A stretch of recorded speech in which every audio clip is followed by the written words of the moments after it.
Speaking of music, there's new albums that just came out, and Eric actually got a first-hand review Yeah. on what he thinks about them. Yep. Especially For Your Eyes Only, since I bought it.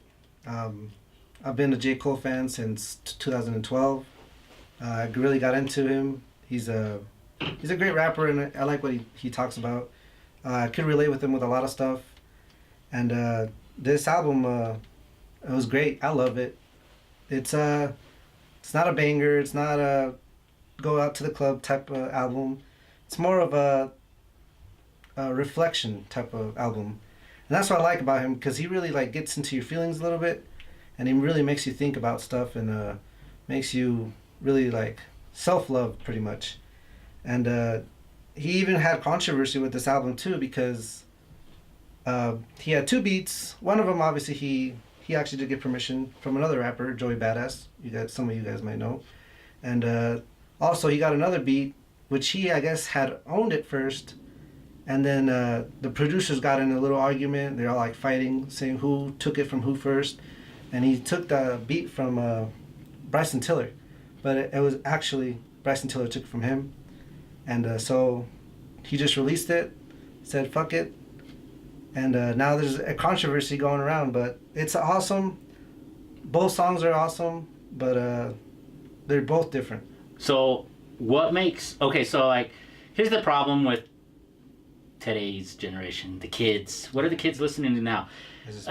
People don't really care about what it says, as long as it has a good beat, and maybe it has a verse that's 10 seconds long, not even 10 seconds, like 5 seconds long, and they can listen to it and they like it, even if it's about doing drugs and getting laid and blah blah blah blah blah blah.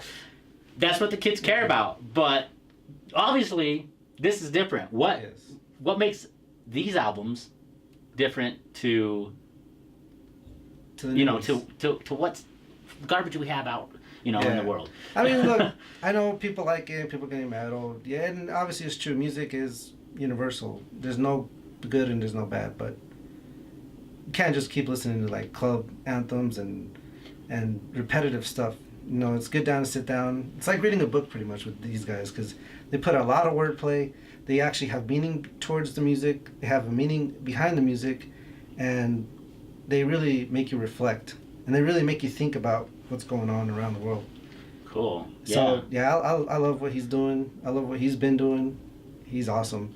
Another album, completely different from J. Cole, is Ab-Soul's, and he's with TDE. So you guys know Kendrick Lamar. Yeah. He's part of them. Their group is called Black Hippie.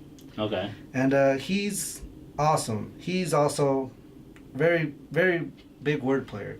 He has second meanings in everything. He'll say one thing, but he's meaning a different thing. And you really gotta listen. You gotta like read between the lines with this, or? Yeah. So you really gotta think back and forth what he's really saying. So he has double meaning in everything, which is crazy for him, because it's hard to really understand what he's saying at first. But when you go back again, it's like, dang, it's like a mind fuck. Yeah. So it's awesome. He's awesome. I've always liked him too. His album is completely different from his. It's also not a club banger, but it's really dark. It has like a really dark feeling to it. It's a little longer. It's maybe too long for me, but I loved it still. Oh yeah.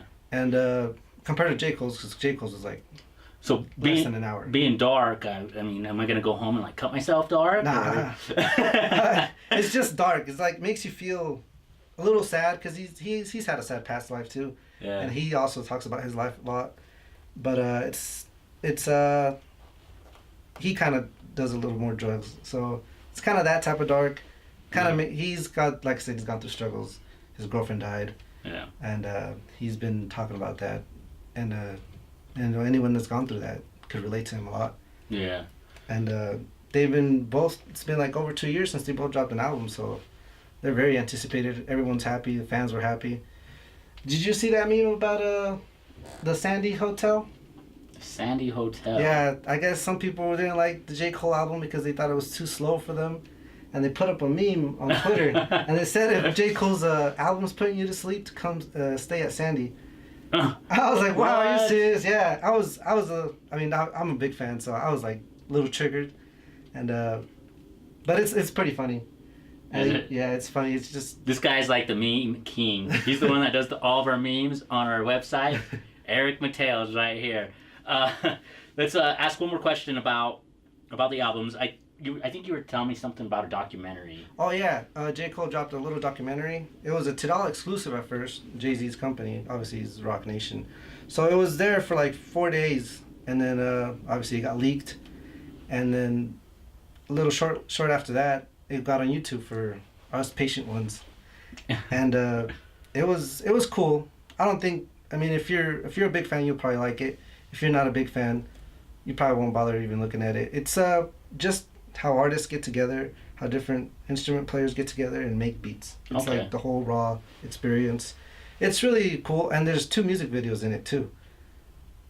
Which the controversial False Prophets, which he's kind of, people were saying is taking jabs at Kanye West because it came like at the most perfect time when Kanye West went crazy, canceled his tour, went into the mental hospital for a little bit. I'm wrong with that guy, man. Yeah. There's something always been wrong with Kanye West, though. Like, he's never been all there. Yeah, but I mean, and at first Kardashians aren't all there either, so I guess they work out. Yeah, I mean, I don't know. I liked him at first. He was really he used to be big back in high school, wasn't it? Yeah, back in our high school days. Yeah. 2010, 2009.